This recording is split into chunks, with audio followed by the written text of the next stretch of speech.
ఈరోజు positive result.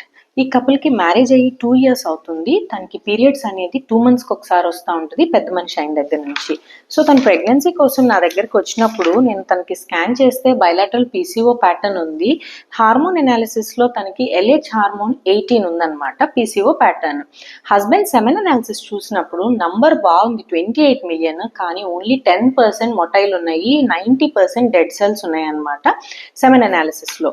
So, నేనేం చేశానంటే హస్బెండ్‌కి మొటిలిటీ ఇంప్రూవ్ అవడానికి ఒక యాంటీ ఆక్సిడెంట్ రాసి ఆ అమ్మాయికి ఎగ్ రిలీజ్ అవడానికి లెట్రజోల్‌తో స్టార్ట్ చేశాను.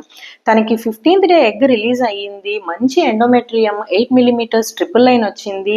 తనకి ఆ సైకిల్లో కన్సీవ్ అయింది. ఈ రోజు చూస్తే 6 weeks 1 day with good foetal heart rate. So first అందుకే చెప్పేది ఏంటంటే వైఫ్ అండ్ హస్బెండ్ ఇద్దరు కూడాను రావాలి ప్రెగ్నెన్సీ కోసం ట్రై చేసేటప్పుడు. ఇద్దరిది టెస్ట్ చేస్తాము. ఈమె సైడ్ నుంచి హార్మోన్స్ అండ్ స్కాన్ చూస్తాము, హస్బెండ్ది సెమెన్ అనాలిసిస్ చూస్తాము. సో ఈ కపుల్కి ఏమైందంటే ఆ అమ్మాయిది పీసీఓ ఉంది, హస్బెండ్ది మొటిలిటీ తక్కువ ఉంది. సో ఇద్దరిని కలిపి ట్రీట్ చేసేసరికి ఒక నెలలోనే తను కన్సీవ్ అయింది, మంచి ఫీటల్ హార్ట్ కూడా వచ్చింది.